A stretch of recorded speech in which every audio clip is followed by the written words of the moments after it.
네, 저는 오늘 사람의 계획과 하나님의 뜻이라는 제목으로 함께 하나님의 말씀을 나누기 원합니다. 잠언에서는 이렇게 하나님의 뜻과 하나님의 계획이라는 이것에 관련된 말씀이 여러 군데 등장하고 있습니다. 오늘 우리가 읽은 말씀과 비슷한 말씀들을 찾아보면 이런 말씀이 있는데요.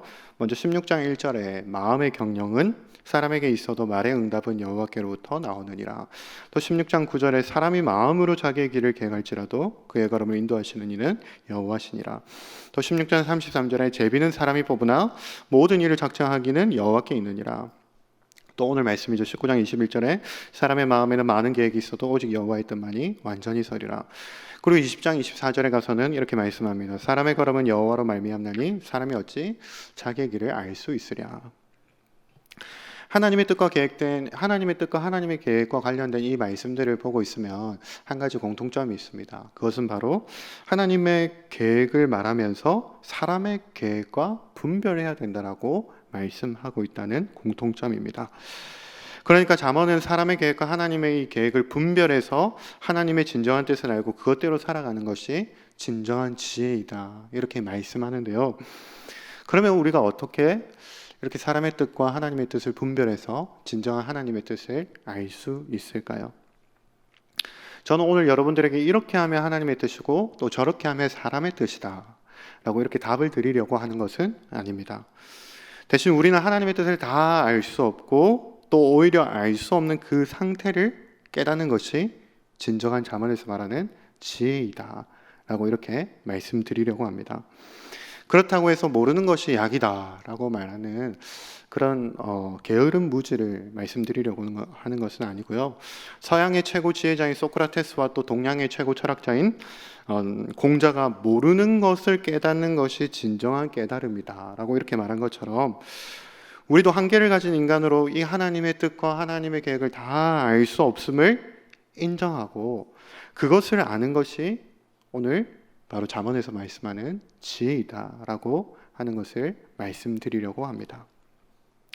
오늘 우리가 이것을 깨닫기 위해서는 먼저 세 가지를 깨달아야 합니다. 첫 번째, 본문을 중심으로 우리가 깨달아야 할 것은 바로 이것입니다. 사람의 마음에는 많은 계획이 있다는 사실입니다. 사람의 마음에는 많은 계획이 있다는 것을 우리가 먼저 깨달아야 합니다. 제가 자주 인용하는 칼빈의 말 중에 이런 말이 있습니다. 사람의 마음은 우상을 만들어내는 공장과도 같다라는 말이 있습니다. 이 말을 칼빈이 언급한 것은 그가 쓴 기독교 강요 중에서도 특별히 하나님에 대해 아는 지식, 하나님에 대한 지식에 대한 부분을 말씀하면서인데요. 이 기독교 강요 문배가돼서 이 말씀을 읽어보면 이렇게 설명드릴 수 있습니다. 우리 모두는 본연적으로 창조주 하나님을 찾는 종교성이라는 것이 우리 마음에는 모두 다 있습니다. 그런데 문제는 인간의 마음이 우상을 만들어내는 공장과 같기 때문에 하나님을 찾되 자신의 욕망을 담아 그릇되게 찾고 구하는 것이 문제라는 것을 칼빈은 그의 기독교 강요에서 지적하고 있습니다. 그렇습니다. 칼빈이 이렇게 잘 지적한 것처럼 우리 인간들 마음에는 두 가지 마음이 공존합니다. 하나는 하나님을 찾는 갈망이고 또 하나는 하나님을 찾되 그릇된 욕망으로 찾게 만들 수밖에 없는 그런 마음이 있기 때문에 결국 우리의 마음은 이 칼빈의 말처럼 우상을 만들어내는 공장이다라고 이렇게 할 수 있습니다. 물론 우리가 하나님을 순수한 마음으로 찾고 또 순수한 열정으로 순수한 갈망으로 하나님을 향해서 찾을 때도 있지만 자주 우리는 이런 유혹에 빠진다는 겁니다. 우리가 주기도문에서는 나를 통해 하나님의 뜻이 이루어지기를 간구하지만 실제 기도 속에서는 하나님을 통해 나의 계획이, 나의 뜻이 이루어지기를 구하려는 유혹에 빠지곤 하죠. 또 심지어 이렇게 하는 것이 하나님의 뜻이라고 포장을 해오지만 그 이면에는 하나님의 뜻이라고 잘 포장해서 자기가 성공하고 싶고 자기가 승리하려는 그런 욕망 가득한 일들을 생각하는 경우가 너무너무 많다는 겁니다. 그래서 우리의 기도를 자세히 들여다보면 사실 이렇게 간구하고 있는 것을 볼 수 있습니다. 어떻게 하면 하나님을 더 잘 사용할 수 있을까? 어떻게 하면 하나님이 내 삶에 더 좋은 방식으로 역사하시도록 내가 만들 수 있을까? 또 반대로 내가 어떻게 하지 않으면 하나님이 내 삶에 나쁜 방식으로 역사하지 않게 할 수 있을까? 라고 말입니다. 끊임없이 우리 마음에서 만들어내는 우상들은 이렇게 하나님을 왜곡되게 찾게 만들고 그릇되게 찾게 만들고 하나님을 이용해서 하나님을 내 욕망에 맞추어서 사용하도록 그렇게 끊임없이 우리의 마음에 우상들이 부추기고 있습니다. 제가 신대원 시절에 들었던 설교 중에 가장 기억에 남는 설교가 있습니다. 물론 우리 신대원에 정말 여러분들이 한 번쯤 들어보셨을 그런 기라성과 같은 목사님들, 이찬수 목사님 같고 또 설교를 잘하시는 화정부 목사님이나 여러 목사님이 오셔서 설교를 해주셨지만 제게 가장 기억에 남는 설교는 저희와 나이가 연배가 비슷한 30대 중반의 젊은 교수님의 설교였습니다. 이 교수님께서 설교하신 본문이 욥기였는데요. 이런 말씀하셨습니다. 전사님들 이제 여름이 되면 여름 사역들을 다 하실 텐데 하나님께서 여러분들이 성공하기를 원하실까요? 실패하기를 원하실까요? 이렇게 물었습니다. 그러면서 하나님께서는 어쩌면 여러분들이 최선을 다한 실패를 원하실지도 모릅니다. 라고 이렇게 말씀하셨습니다. 저는 이 말씀을 들으면서 한참을 고민했습니다. 그리고 그동안 내가 사역을 위해 기도한 모습을 좀 살펴보게 됐습니다. 최선을 다해서 기도하고 또 신대원에 오면은 밤마다 부르짖으면서 기도하고 금식 기도도 해보고 열심을 내서 그렇게 기도했습니다. 그런데 그 기도하는 동기를 자세히 생각해 보니까 내가 이렇게 열심히 원인을 만들어내면 하나님은 반드시 결과를 내주셔야 하는 그런 분으로 내가 조종하고 있었다는 것을 하나님께서는 그 설교를 통해 깨닫게 하셨습니다. 이스라엘 백성들은 모세가 사라지자 금송아지를 만들어다가 그것을 하나님으로 믿고 숭배했습니다. 보이지 않고 음성으로만 존재하시는 그런 불확실한 하나님이 아니라 눈에 보이는 확실한 하나님을 그곳에 둠으로 결국 하나님을 통제하려고 했습니다. 금송아지를 우리의 손으로 주물러 만든 것처럼 하나님을 내 손 안에 두고 내 손이 주무르는 모습대로 그 모습으로만 존재하기를 바라는 욕망이 이스라엘 백성들로 하여금 금송아지를 만들게 했습니다. 사랑하는 성도 여러분, 우리가 오늘 하나님의 뜻이라는 이 지혜를 얻기 위해서는 먼저 이것을 깨달아야 합니다. 사람의 마음에는 많은 계획이 있다는 것입니다. 하나님을 이용하고 사용해서 내 이름을 드러내고 내 계획과 내 뜻이 옳았음을 증명하기 위해서 얼마나 많이 하나님을 끊임없이 조종하고 있는지를, 얼마나 많은 수많은 계획으로 그렇게 하고 있는지를 우리는 먼저 깨달아야 합니다. 두 번째로 오늘 본문에서 우리가 깨달아야 하는 지혜는 이것입니다. 바로 오직 여호와의 뜻만이 완전히 서리라 라는 것입니다. 하나님께는 정말로 플랜 B라는 것이 없습니다. 사람의 마음에는 앞에 말한 것처럼 많은 계획이 있지만 여호와의 뜻은 오직 여호와의 뜻입니다. 하나님은 뜻하신 바를 반드시 이루시는 분이시고 또 그 이루신 것을 보면 완전하고 의로운 뜻으로 이루어지게 됩니다. 이렇게 오직 여호와의 뜻만이 완전하게 서게 된다는 증거는 다른 곳에서 찾아볼 필요가 없습니다. 바로 우리가 보고 있는 성경이 그것을 증거하고 있습니다. 하나님은 아담을 지으시며 예수 그리스도를 이 땅에 보내주실 그 완전한 계획을 가지고 계셨습니다. 그리고 아브라함을 부르시면서 그의 후손에서 예수 그리스도께서 탄생하실 이 복음 프로젝트를 계획하고 계셨습니다. 예수님은 이렇게 완전하신 하나님의 계획, 완전하신 하나님의 복음의 프로젝트 안에서 이 땅에 오시게 되었고 온 인류를 위해 십자가를 지시고 부활하사 우리의 소망이 되셨습니다. 이 하나님의 뜻, 완전하신 하나님의 복음 프로젝트가 담긴 책이 바로 성경이고, 그리고 이 성경이 바로 오늘 말씀 오직 여호와의 뜻만이 완전히 서게 된다는 것을 증거하고 있습니다. 또 우리가 성경 특별 계시뿐만 아니라 일반 계시, 그러니까 자연 섭리 안에서도 하나님의 뜻이 완전하게 세워지고 있고 완전하게 서게 될 것이라는 것을 우리는 이 일반 계시 안에서, 일반 은총 안에서 우리는 찾을 수 있습니다. 우리는 이제 하나님의 계획대로 오신 예수 그리스도를 영접함으로 말미암아 이 성경을 보는 눈이 열릴 뿐만 아니라 이 하나님의 특별 계신 성경을 보는 눈이 열릴 뿐만 아니라 이 세상을 창조하신 하나님이 이 세상 안에 담겨두신 이 세상 안에 있는 이 일반 계시를 볼 수 있는 눈이 열린 사람들입니다. 만일 우리가 성경만 알기를 고집하고 세상 속에서 하나님께서 일하고 계신 그 하나님의 계획을 알기를 소홀히 하고 모호하게 한다면 칼빈은 이것을 이렇게 이야기했습니다. 그것은 무지의 죄이고 궁색한 변명에 불과하다. 그리고 이렇게 되면 하나님께 합당한 찬양과 감사가 빼앗기고 제거될 정도까지이다라고 이렇게 이야기했습니다. 그래서 우리가 하나님께서 지금 이 세상에 펼치고 계신 이 하나님의 뜻, 일반 계시의 영역에서 하나님께서 세우시고 있는 완전하신 이 하나님의 계획을 알기를 게을리해서는 안 되는데요. 최근에 저는 한 책을 통해 이렇게 일반 계시의 영역에서 완전하게 세워나가고 계신 하나님의 계획의 한 일면을 보게 되었습니다. 바로 테크놀로지 신학이라는 영역입니다. 다시 말해 기술 발전의 신학, 산업 발전의 신학이라는 내용이었습니다. 이 테크놀로지 신학은 현대 기술 발전의 집약체라고 할 수 있는 이 스마트폰의 시작이 애플이나 삼성전자가 아니라는 것부터 시작합니다. 하나님께서는 아담과 하와를 지으시고 에덴 동산을 만드시면서 이미 그분의 청사진 속에는 기술 발전의 진보를 이룬 세상, 지금 우리가 누리면서 살고 있는 이 잘 포장된 도로와 그리고 높은 건물들이 즐비한 세련된 도시들에 대한 계획을 가지고 계셨습니다. 그리고 궁극적으로는 우리가 부활한 몸을 입고 살게 될 그 영원한 하나님의 도시, 하나님의 도성, 그 고통도 없고 아픔도 없는 이 도성에 대한 계획을 가지고 계신데요. 이런 하나님의 청사진 속에서 우리는 그 중간 어디쯤에서 이 하나님께서 인류에게 허락하신 기술 발전 속에서 살아가고 있습니다. 물론 산업 발전이 인간에게 가져다준 많은 부정적인 영향들이 있지만 분명한 것은 이를 통해 하나님의 뜻이 지금 완전하게 세워져 나가고 있다는 것입니다. 석기와 그리고 청동기와 철기를 지나면서 농업이 발전하고 또 그로 인해서 하나님께서 땅을 잘 가꾸어 가라라고 명령하신 이 인류에게 주신 사명들이 이루어졌고 이루어져 나가고 있습니다.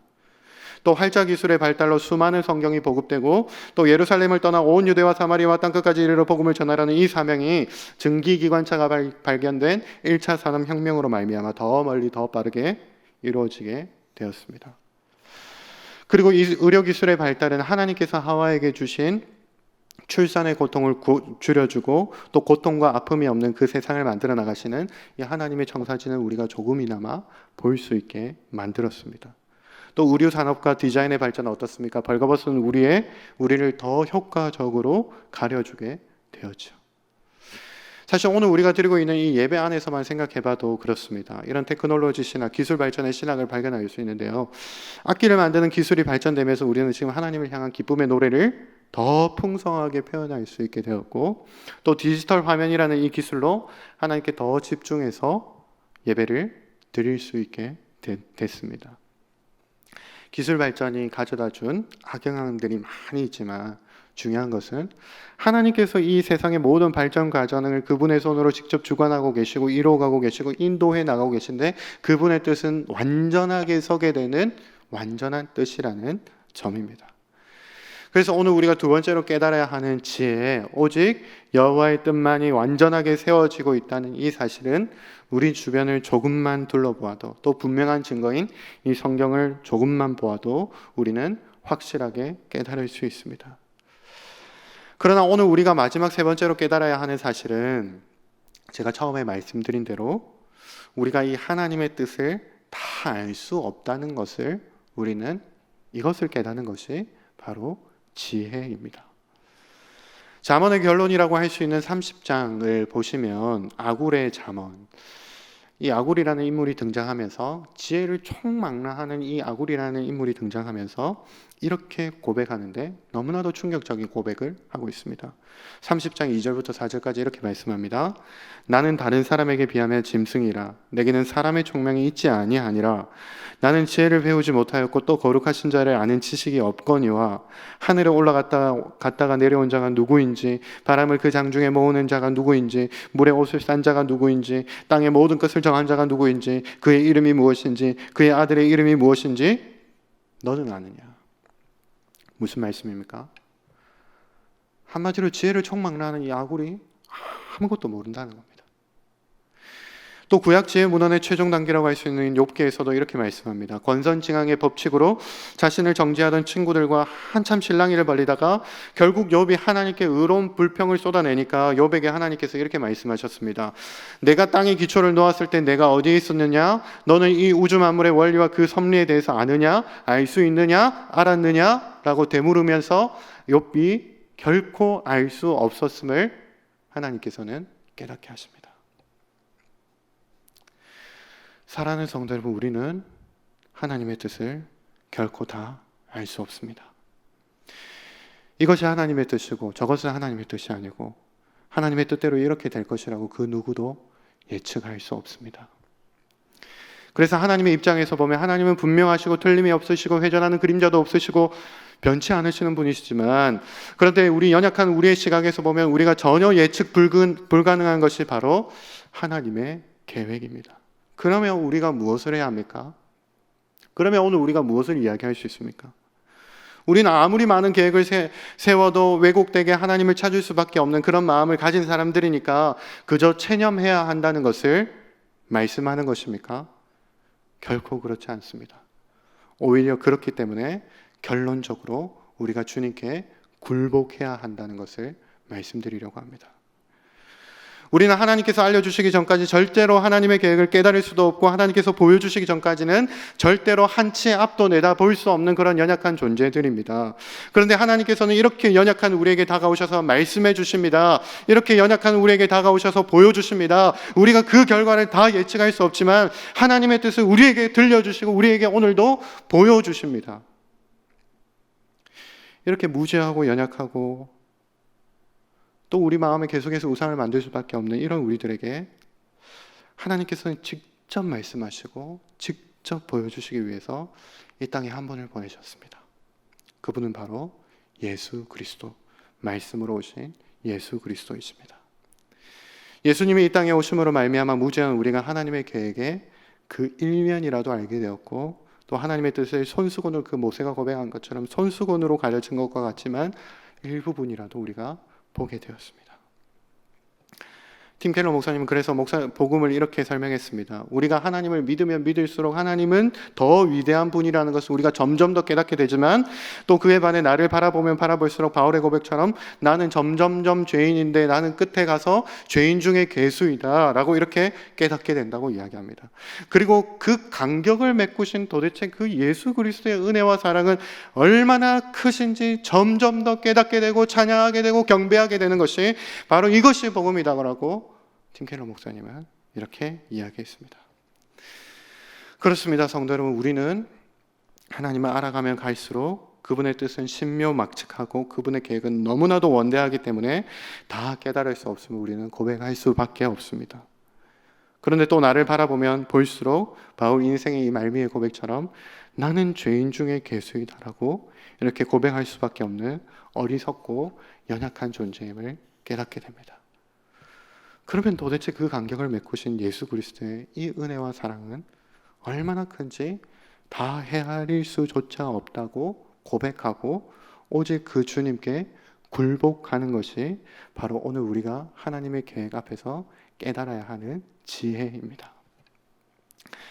이제 말씀을 맺고 기도의 자리로 들어가기 원합니다.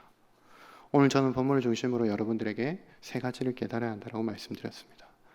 먼저는 우리에게 너무 많은 계획이 있다. 우리 안에 너무 많은 계획이 하나님을 왜곡되게 바라보게 만들고 또 하나님을 결국 조종하려는 많은 계획이 있다는 것을 우리 스스로 깨달아야 한다는 것을 말씀드렸습니다. 그리고 오직 여호와의 하나님, 이 여호와 하나님 뜻만이 특별 계시라는 이 말씀 안에서, 그리고 일반 계시라는 이 자연 만물의 섭리 안에서 완전하게 서게 될 것이라는 것을 깨달아야 한다라고 말씀드렸습니다. 마지막으로 우리는 이런 하나님의 완전하신 뜻을 다 알 수 없는 존재라는 것을 깨닫고 우리는 그 주님 앞에 굴복해야 한다. 결론적으로 하나님께서 우리에게 원하시는 것이 바로 체념이 아니라 굴복이라는 것을 말씀드렸습니다. 사랑하는 성도 여러분, 하나님께서는 오늘도 우리에게 이 지혜의 말씀을 통해서 지혜자의 삶으로 초청하고 계십니다.